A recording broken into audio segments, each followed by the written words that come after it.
लागे। मुनि रघुनाथ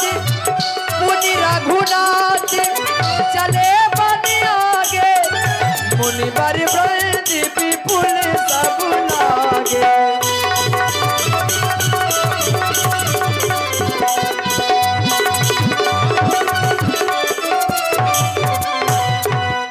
श्री राम जी आगे की ओर चलते हैं तो देखा क्या, अस्थि समूह देख रघुराया, पूछी मुनि लागे अति दाया। हे संत ऋषियों, हमारे सामने जो ये अस्थियों का ढेर लगा हुआ है, आप सभी लोगों के द्वारा हम ये जानना चाहते हैं ये किनकी अस्थियां हैं। हे पूज्यवरो,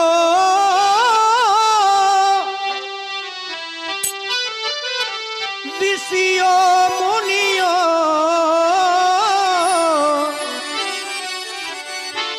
हड्डी का कैसा ढेर यहाँ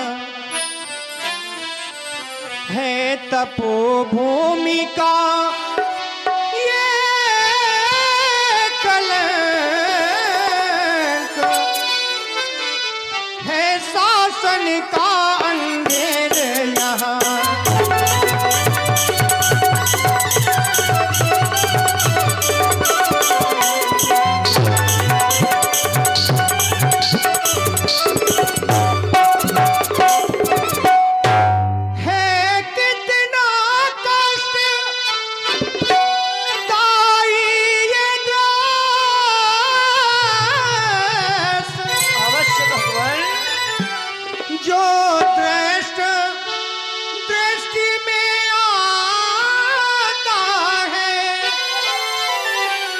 पकड़े हैं इसने पाँव मेरे, पकड़े हैं इसने पाँव मेरे, आगे को बढ़ाना जाता है, पकड़े हैं।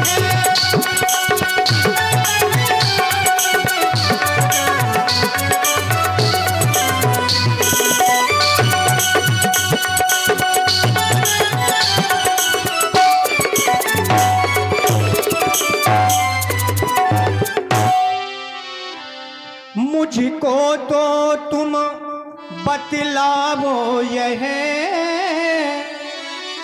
मुँह सबके क्यों ये उतरे हैं। कहीं ये दिन वाला हाल तो नहीं है। मुझको तो तुम बतलावो यह,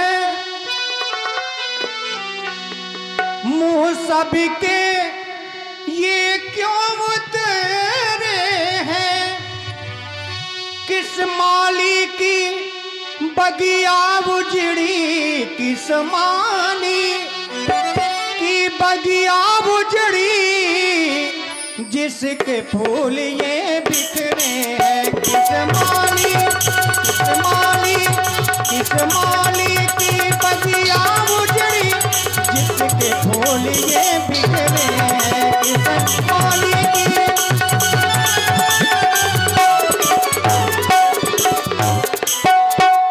आप लोग ये सब बताने की कृपा करें। हे मेरे महाप्रभु, आप हमसे पूछ रहे हैं ये हड्डियों का ढेर किनका लगा हुआ है। इस मार्ग से ना जाने कितने पथिक निकले, कभी भी किसी ने हमसे ये नहीं पूछा, लेकिन आज आपने हमसे पूछा है। लेकिन पूछा किन्हीं ने? आपने, जो सब कुछ जानते हैं।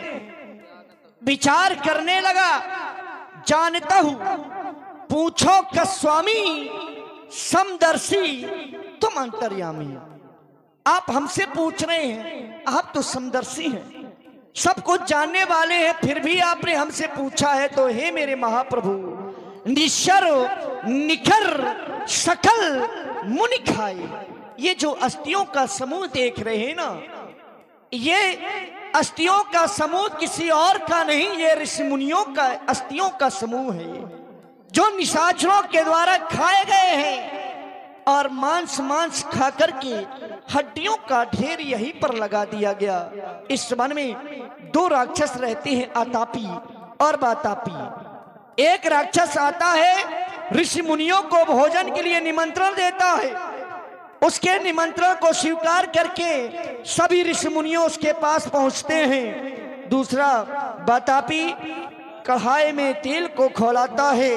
जब ऋषि मुनि उसकी कंदरा पर पहुंचते हैं तो सभी ऋषियों मुनियों को खौलते हुए तेल पर फेंक देता है। जब मांस पक जाता है तो वो मांस खा लेते हैं और हड्डियों का ढेर इस तरह से लगा देते हैं। हमारी दुख भरी कहानी और आप इनसे सुने। हे दीननाथ, आप श्रवण करें।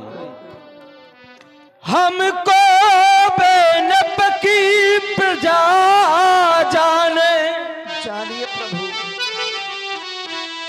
असुरों ने बहुत सताया है, कितने ही ऋषियों मुनियों को उन नर भक्तों ने खाया है।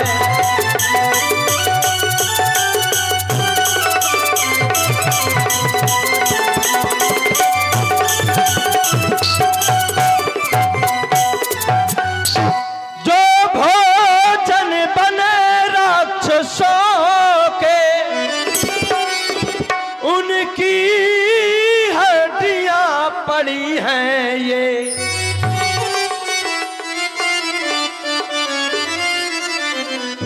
पत्ते तो वो पशु चबा गए, बस सूखी टहनियां पड़ी हैं ये।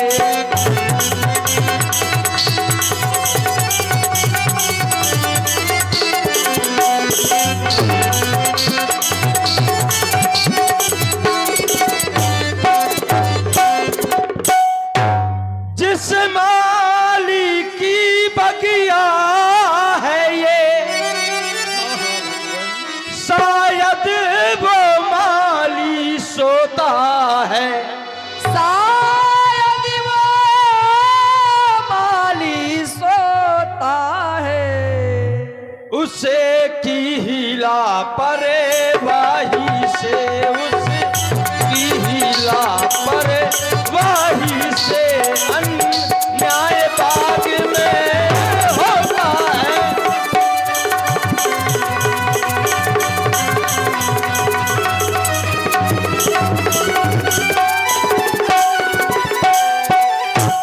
हम तो महाप्रभु प्रतीक्षा कर रहे हैं उनकी, जो आकर के हमारे इन दुख भरी कहानी को दूर करे। चुपचाप बाट में है उसकी, जो अन्यायों से बदला ले। पर महाप्रभु मिला न कोई वीर ऐसा, सोनी रघु अगला पिछला ले। नये जल छाए सुनी रघुबीर। हे संत ऋषियों, भगवान आप किसी भी प्रकार की चिंता ना करें, दुख का परित्याग कर दें और अपने मन में धैर्य को धारण करें, क्योंकि मैं अपनी ये भुजा उठाकर के प्रतिज्ञा करता हूं कि आज से संपूर्ण राक्षस जाति का विनाश कर दूंगा। आप जय हो प्रभु। एक बार सभी लोग बड़े प्रेम के साथ में परमात्मा के नाम का जयकारा घोष करेंगे, क्योंकि इस समय श्री राम जी ने भुजा उठा करके प्रतिज्ञा की है कि आज से निशाचर नहीं रहेंगे पृथ्वी पर, और यहां से निशाचरों का मरना चालू। तो सभी लोग तालियां बजाते हुए जयकारा लगाएंगे। सभी लोग हाथ उठाए, सभी लोग, कोई ना रह जाए, बजाए जोरदार तालियां। बोलिए प्रभु श्री रामचंद्र की जय हो, बोलिए श्री लखनलाल की जय हो, बोलिए मैया जानकी की जय हो, जय हो जय प्रभु। हो, जय हो। अब आप अब हम आगे की ओर जाएंगे। हे मेरे महाप्रभु, आप आगे की ओर जा रहे हैं। आपका एक भक्त है, आपसे बड़ा प्रेम करता है, सुतीक्षण दिन रात आपका ही नाम लेता रहता है। कृपा करें, हम यही चाहते हैं कि आप उनको भी दर्शन देते हुए आप हमारे आने की सूचना उन्हें दें, हम आ रहे हैं। अवश्य ही हम आपकी सूचना दे रहे हैं आने की। श्री राम जी ने ये प्रति